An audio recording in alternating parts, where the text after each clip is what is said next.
ഈശോയ്ക്കും അമ്മ മാതാവിനും 1000 നന്ദി. എൻ്റെ പേര് ലിനി സുസൻ ജോൺ. ഞാൻ കോട്ടയത്തു നിന്ന് വരുന്നു. ഞാൻ 2019 നവംബർ മാസം ആദ്യമായിട്ട് ഉടമ്പടി എടുത്തതാണ്. അതിനുശേഷം ഉടമ്പടി കോവിഡിൻ്റെ സമയത്ത് വരാൻ പറ്റാഞ്ഞുകൊണ്ട് എടുത്തിട്ടില്ല. ബാക്കി തുടർന്നുകൊണ്ട് വരികയാണ്.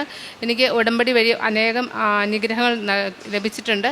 ഞാനിപ്പം പറയാൻ പോകുന്ന സാക്ഷ്യം, ഞാൻ 3 വർഷമായിട്ട് എറണാകുളത്ത് എനിക്ക് ട്രാൻസ്ഫറായിട്ട് ജോലിയായിരുന്നു. എനിക്ക് കോട്ടയത്തേക്ക് ട്രാൻസ്ഫർ വേണമെന്ന് ഉടമ്പടി വെച്ചിരുന്നു. എന്നാലത് കിട്ടാനായിട്ട് ഒരു നടപടി ഉണ്ടായില്ല. ഭയങ്കര ബുദ്ധിമുട്ടായിരുന്നു ആ സമയത്ത്. എന്നാൽ പെട്ടെന്ന് തന്നെ അവിടെ ഓഫീസിലൊരു പ്രശ്നങ്ങൾ പെട്ടെന്ന് ഉണ്ടാവുകയും അതിനോടനുബന്ധിച്ച് കുറച്ച് പേർക്ക് ട്രാൻസ്ഫർ ഉണ്ടാവുകയും ചെയ്തു. അങ്ങനെ വന്ന വേക്കൻസിയിലേക്ക് എനിക്ക് കോട്ടയത്തേക്ക് ട്രാൻസ്ഫർ കിട്ടി. പക്ഷേ ഞാൻ ജോയിൻ ചെയ്ത സമയത്ത് അവിടെ ഏകദേശം 1.5 കോടിയോളം ഉള്ള ഒരു ബാധ്യത അവിടെ നിൽപ്പുണ്ടായിരുന്നു. ഞാൻ പക്ഷേ അതറിയാതെയാണ് വന്ന് ചാർജ് എടുത്തത്. അത് എനിക്ക് പ്രശ്നം ഉണ്ടാവേണ്ട ഒരു ബാധ്യതയായിരുന്നു. പക്ഷേ 1 മാസത്തിനുള്ളിൽ തന്നെ എനിക്കത് മാതാവ് വെളിപ്പെടുത്തി തന്നു. എനിക്ക് മനസ്സിലായി. ഞാനത് റിപ്പോർട്ട് ചെയ്തു. അതുകൊണ്ട് ആ ബാധ്യത എനിക്ക് ഒരു പ്രശ്നം ഉണ്ടായില്ല. മറിച്ച് ഞാനത് കണ്ടുപിടിക്കാൻ എനിക്ക് മനസ്സിലാകാൻ വൈകിയിരുന്നെങ്കിൽ എനിക്കത് വളരെ പ്രശ്നം ഉണ്ടാവുകയും എനിക്ക് സർവീസിൽ ഭയങ്കര ബുദ്ധിമുട്ടുണ്ടാവുകയും ചെയ്യേണ്ടതായിരുന്നു. പക്ഷേ അമ്മ എന്നെ സംരക്ഷിച്ചു എനിക്കത് മനസ്സിലായി. ഞാൻ റിപ്പോർട്ട് ചെയ്തതുകൊണ്ട് എനിക്ക് യാതൊരു പ്രശ്നവും ഉണ്ടായില്ല. ഉടമ്പടി കാശ് രൂപം ധരിച്ചുകൊണ്ടാണ് ഞാൻ പുറത്തിറങ്ങുകയുള്ളൂ, ഓഫീസിൽ പോവുകയുള്ളൂ. ഞാൻ ബൈബിൾ വായന ചെയ്യുന്നുണ്ട്. കാരുണ്യ പ്രവർത്തികൾ ഞങ്ങളുടെ അവിടെ ACC കാരുണ്യഭവനുണ്ട്. അവിടെ എല്ലാ മാസവും പോയി അവർക്ക് ആവശ്യമുള്ള അരി ആ മാസത്തേക്കുള്ളത് വാങ്ങിച്ചു കൊടുക്കും.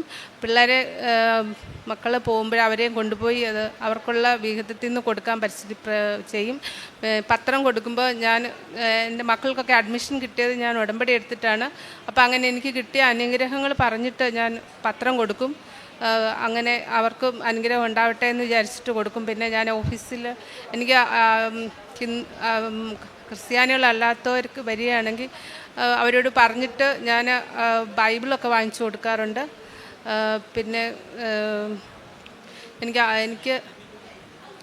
എനിക്ക് മാതാവിൻ്റെ ഉടമ്പടി മൂലം ലഭിച്ച എല്ലാ അനുഗ്രഹങ്ങൾക്കും 1000 നന്ദി മാതാവിനും യേശുവിനും അർപ്പിക്കുന്നു. എഫീസ്യർ 2:8 വിശ്വാസം വഴി കൃപയാലാണ് നിങ്ങൾ രക്ഷിക്കപ്പെട്ടത്, അത് നിങ്ങൾ നേടിയെടുത്തതല്ല, ദൈവത്തിൻ്റെ ദാനമാണ്.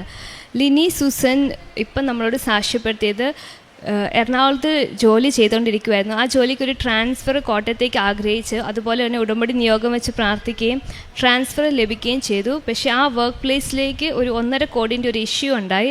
ആ സമയത്ത് ഈ ചേച്ചി ആ ഇഷ്യൂ കണ്ടുപിടിച്ച് റിപ്പോർട്ട് ചെയ്തായിരുന്നു. അതുപോലെ തന്നെ ആ റിപ്പോർട്ട് ചെയ്തിട്ട് ഒരു കുഴപ്പം ഉണ്ടാകാതെ മാതാവ് അവരെ സംരക്ഷിച്ചു. അതുപോലെ തന്നെ കാരുണ്യപ്രവൃത്തിയും പ്രേക്ഷിത പ്രവർത്തനം എല്ലാം അതുപോലെ കറക്റ്റായിട്ട് ചെയ്യുന്നുണ്ടായിരുന്നു.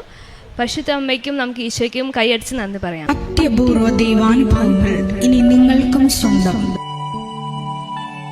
ഈ യൂട്യൂബ് ചാനൽ ഇതുവരെ സബ്സ്ക്രൈബ് ചെയ്തിട്ടില്ലെങ്കിൽ ഇപ്പോൾ തന്നെ സബ്സ്ക്രൈബ് ചെയ്യുക. ഈ വീഡിയോ ഇപ്പോൾ തന്നെ നിങ്ങളുടെ സുഹൃത്തുക്കൾക്ക് ഷെയർ ചെയ്തുകൊണ്ട് കർത്താവിന്റെ പ്രേക്ഷിതരാകുക.